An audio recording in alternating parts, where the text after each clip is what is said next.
Kakak Ki mau tanya, apakah ada yang hari ini sedih? Atau hari ini semuanya gembira? Nah, kalau ada yang sedih, tidak boleh sedih lagi, tetapi kita harus siap untuk memuji Tuhan supaya sedih-sedih yang tadi itu semua menjadi sukacita. Hore!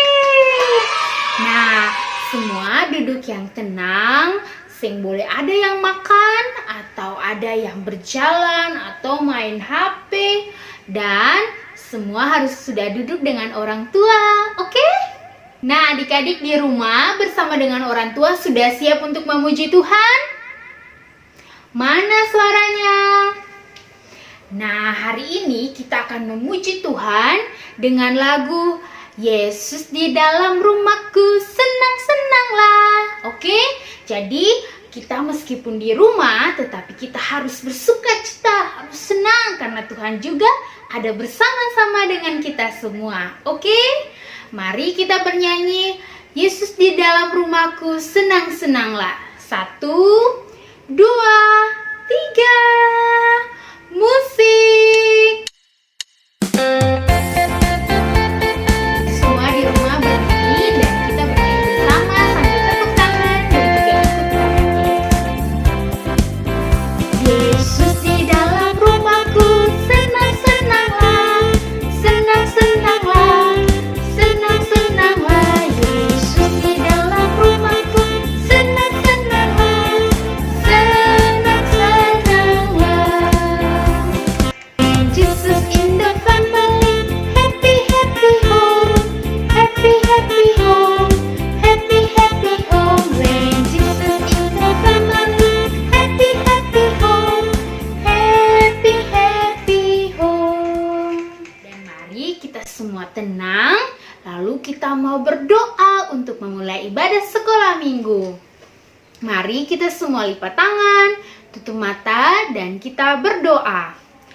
Tuhan Yesus, terima kasih untuk kasih-Mu. Di saat ini Tuhan, di hari Minggu, kami anak-anak-Mu ada dalam ibadah sekolah minggu.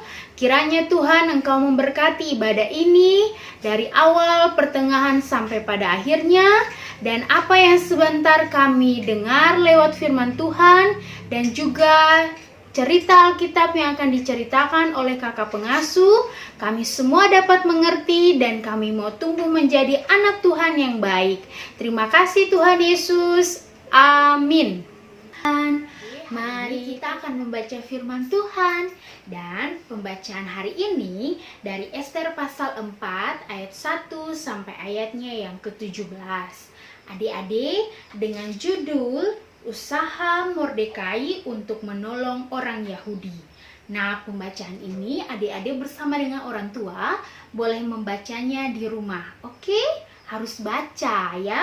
Dan saat ini Kakak Ki akan cerita tentang bagaimana usaha Mordekai untuk menolong orang Yahudi. Oke? Duduk yang manis, duduk yang baik, lalu dengar Kakak Ki punya cerita. Oke adik-adik, begini ceritanya. Di kerajaan Persia, tepatnya di kota Susan, tinggal seorang yang bernama Mordekai. Mordekai tinggal juga bersama dengan Hadasa. Hadasa adalah seorang perempuan yang cantik dan juga baik hati seperti Mordekai.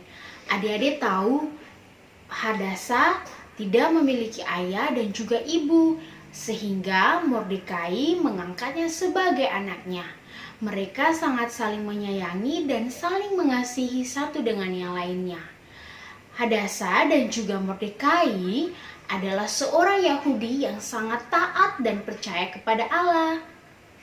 Nah adik-adik, di kerajaan Persia dipimpin oleh seorang raja yang bernama Ahasverus dan ratunya bernama Ratu Wasti. Tapi adik-adik tahu, pada suatu kali Ratu Wasti melakukan hal yang tidak disukai oleh Raja Ahasverus. Makanya Raja Ahasverus menjadi marah dan mengusir Ratu Wasti dari kerajaan. Nah adik-adik, untuk mencari pengganti Ratu Wasti, Raja Ahasweros menyuruh pegawainya untuk memberitahukan di seluruh kota Susan untuk mencari pengganti Ratu Wasti. Nah, adik-adik, sangat banyak orang yang datang ke kerajaan, termasuk Hadasa. Nah, adik-adik, ada yang tahu dari sekian banyak perempuan siapa yang terpilih? Nah, benar sekali, yang terpilih adalah Hadasa.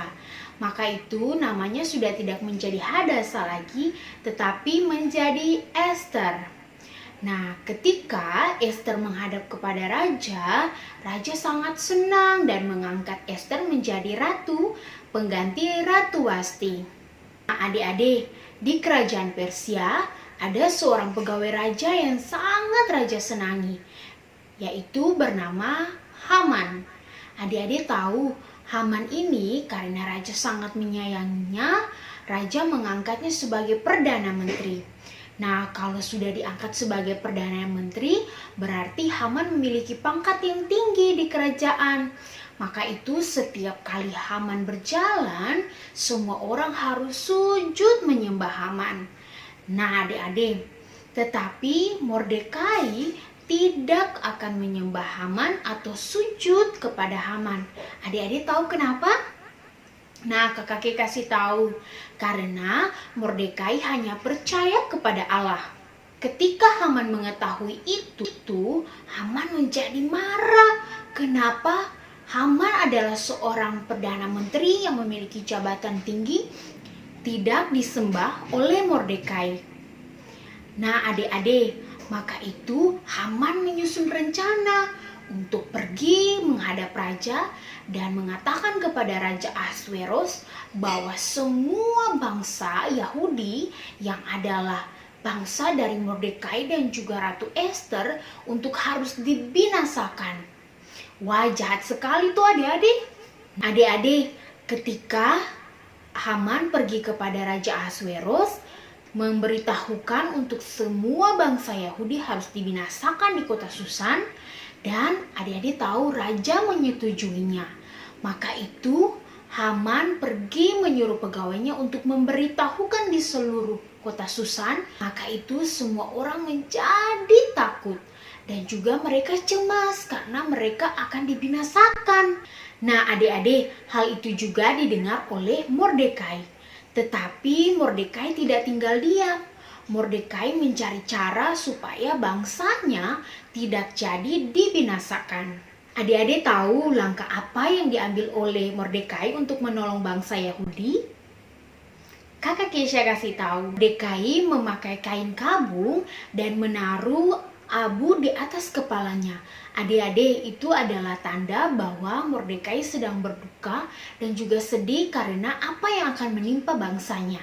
Adik-adik, Mordekai berjalan mondar-mandir di halaman kerajaan dengan harapan supaya Ratu Esther bisa melihat Mordekai. Tetapi Esther tidak melihat Mordekai. Pegawai Esther melihat Mordekai yang sedang memakai kain kabung dan juga abu yang ada di atas kepalanya. Mereka langsung memberitahu Esther apa yang sedang terjadi. Ketika Esther mendengar itu dari pegawai-pegawainya, Esther juga menjadi cemas. Kira-kira apa yang sedang terjadi? Sampai Mordekai bisa memakai kain kabung dan menaruh abu di atas kepalanya.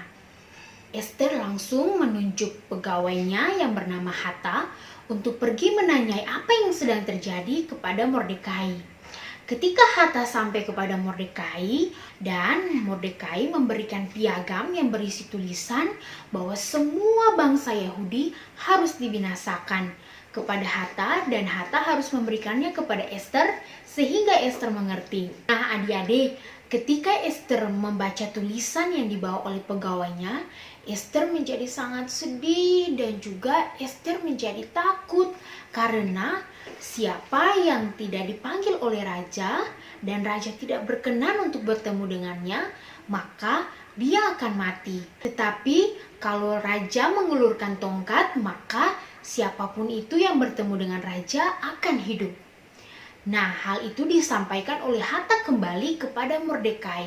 Tetapi Mordekai tidak putus asa. Mordekai tetap berusaha agar Ester bisa bertemu dengan raja untuk membela bangsanya. Adik-adik, ketika Hatam menyampaikan itu kepada Ester, maka Ester mengambil keputusan bahwa Ester akan tetap menolong bangsanya dan Ester akan menghadap raja.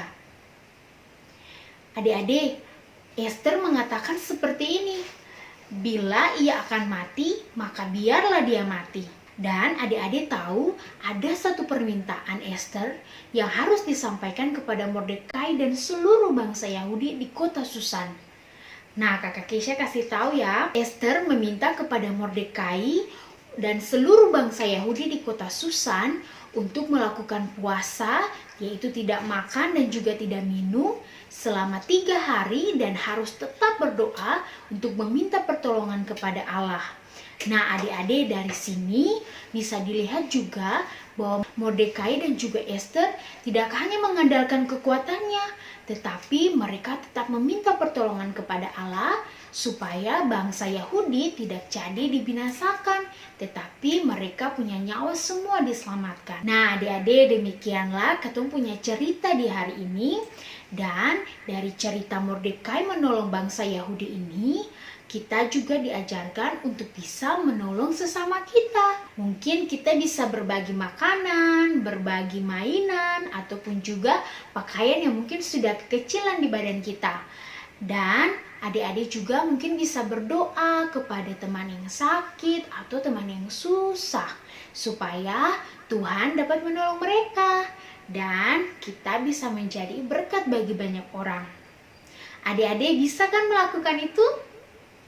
Kakak yakin pasti adik-adik bisa melakukannya, sebab adik-adik adalah anak-anak yang hebat. Oke adik-adik, mari kita semua lipat tangan, tutup mata, lalu kita ada dalam doa. Mari kita berdoa. Tuhan Yesus, terima kasih di saat ini kami sudah selesai dengan ibadah kami. Tuhan Yesus, Engkau memberkati kami, Engkau mau tolong kami, agar kami bisa menjadi anak-anak Tuhan yang saling menolong satu dengan yang lainnya. Dan Tuhan, ajarlah kami untuk semakin dekat dengan Tuhan, dan hidup kami mau selalu menjadi yang terbaik di hadapan Tuhan. Terima kasih Tuhan Yesus, karena Engkau baik. Amin. Oke adik-adik dan orang tua, demikianlah kita punya ibadah sekolah minggu hari ini. Selamat siang dan shalom. Tuhan Yesus memberkati.